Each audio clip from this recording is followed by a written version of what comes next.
Ya, pemirsa, video di YouTube yang marak memperlihatkan pimpinan Ponpes ini melakukan ataupun mengejar dukun santet dan juga hal-hal mistis lainnya ini viral di media sosial dan kerap dijadikan konten-konten YouTube. Kita lihat informasi lengkapnya seperti apa dan juga bagaimana menyikapi hal ini.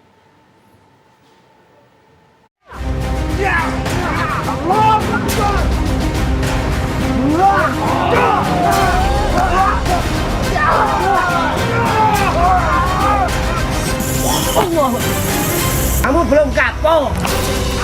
Aksi mengejar dan menghukum para dukun santet kini marak dijadikan konten di YouTube. Berbagai pengguna YouTube dari kalangan santri dan pengasuh pondok pesantren tak ketinggalan menyuguhkan aksi mengusir jin hingga mengajak duel para dukun. Nah, mungkin lanjut aja langsung.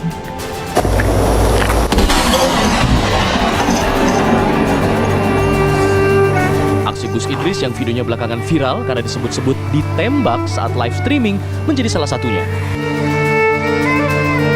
Pengasuh pondok pesantren Thoriqul Jannah di Ngaju, Malang, Jawa Timur ini memiliki pengikut di atas 1 juta subscriber karena kontennya mengejar dukun yang berbuat hal tak baik.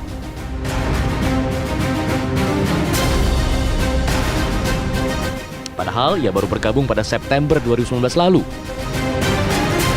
Aksi mengejar dukun itu kerap ia bagikan dengan siaran langsung.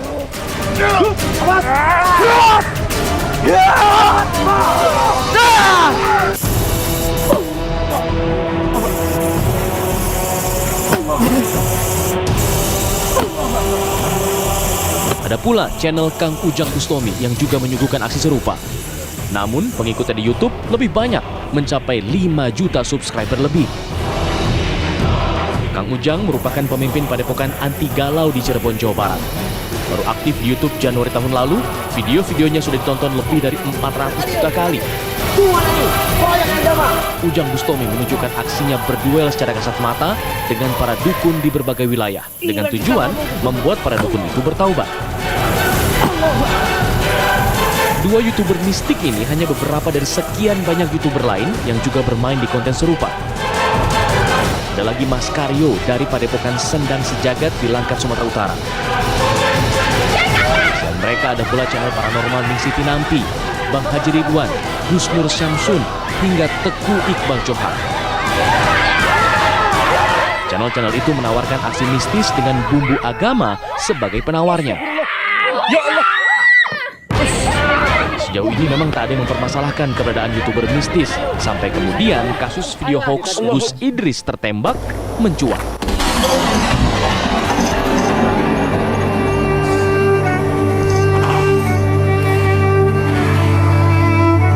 Tim TV One mengabarkan.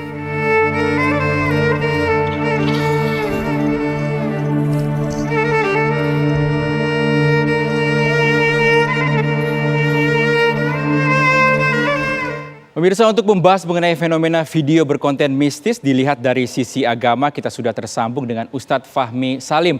Assalamualaikum, selamat siang Ustadz. Waalaikumsalam warahmatullahi wabarakatuh. Mas Rizky, apa kabar? Sehat, semoga Ustadz dalam keadaan sehat. Ustadz, kalau kita lihat banyak sekali hingga saat ini konten-konten berbau mistis ini muncul di YouTube begitu ya, dijadikan konten, dan ada ustadz-ustadz juga yang mengusir dukun-dukun santet, mengajak agar tidak melakukan hal-hal yang seperti itu. Nah, dari sisi agama melihatnya seperti apa Ustadz? Saya malah baru tahu kalau ada YouTuber isi kontennya itu tentang santet nih, perdukunan.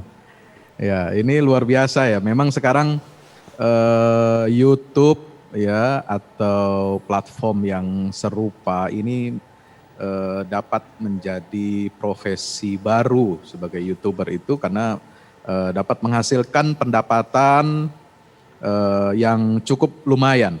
Apalagi kalau subscribernya banyak, viewersnya terutama, dan interaksi ya, like, share, and comment itu sangat banyak, maka ini akan menghasilkan pendapatan yang cukup besar.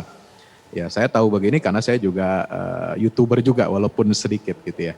Nah, ini persoalan santet, perdukunan ini kan sudah difatwakan oleh Majelis Ulama Indonesia.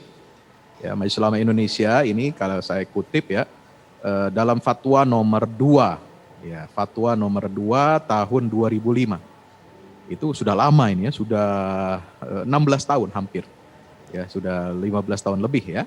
Itu di tanggal 26 sampai 29 Juli 2005 ketika MUI melaksanakan musyawarah nasional ya yang ke-7 ya, itu telah mengeluarkan fatwa yang jelas bahwa kesimpulan dari fatwa ini ada 3 poin. Pertama, praktek perdukunan itu dan juga peramalan, ya, meramal sesuatu, istilahnya meneropong perkara hal-hal yang gaib, masa depan sebagainya, itu adalah hukumnya haram. Segala bentuk praktek perdukunan ya dan peramalan itu hukumnya haram. Nah, santet ini bagian dari perdukunan.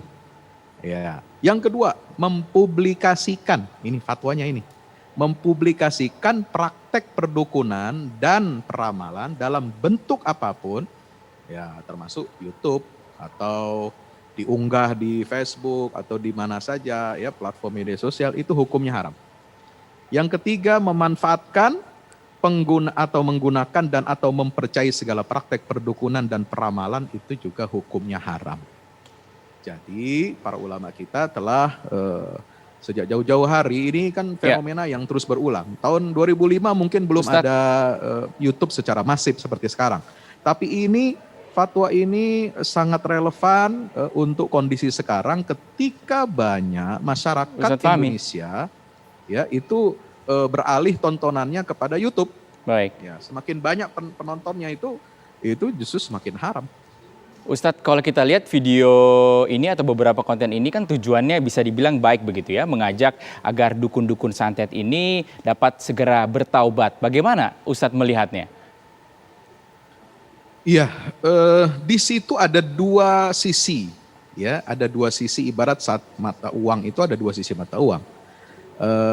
Pisau itu juga ada 2 sisinya, ya.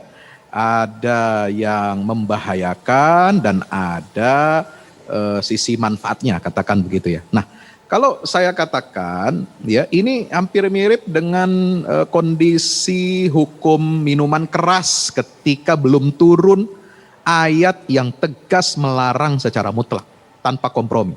Apa ayatnya? Ya, yas'alunaka 'anil khamri wal maisir qul fihima itsmun wa manafi'u linnas wa itsmuhuma akbaru min naf'ihima. Memang ada manfaatnya, tapi juga ada madorotnya. Tetapi kata Allah, dosanya, madorotnya jauh lebih besar. Nah, kalau kita analogikan ke sana, Mas Rizky, ya, tontonan tayangan seperti ini, walaupun di ujungnya itu ada edukasi untuk bertobat, ya, jangan melakukan seperti itu. Tapi di sisi lain, ini juga bisa mengundang ketertarikan, ya. Dan orang yang nggak punya karena saya tidak langsung mempublikasikan praktek-praktek santet ini. Termasuk mempublikasikan itu bagian dari mempublikasikan. Kalau kita ingin mengajak para dukun santet ini bertobat, ya, itu caranya jangan dipublikasikan, datangi aja satu-satu. Ya, kalau misalnya punya kemampuan untuk untuk mengalahkannya, ya duel aja satu-satu, nggak usah dipublikasikan gitu. Kira-kira begitu ya. Ya baik, karena itu nanti akan dilihat 2 sisi ya, dan tidak semua masyarakat yang menonton, apalagi orang awam ya, mereka tidak punya ilmu, tidak punya pegangan akidah yang kokoh, ini bisa meniru hal-hal yang negatif. Nah, mereka lantas bagaimana Ustadz ini masyarakat harus menyikapi konten-konten ini Ustadz? Tayangan-tayangan seperti ini. Ya, saya pikir ini harus ditegur oleh KPI ya.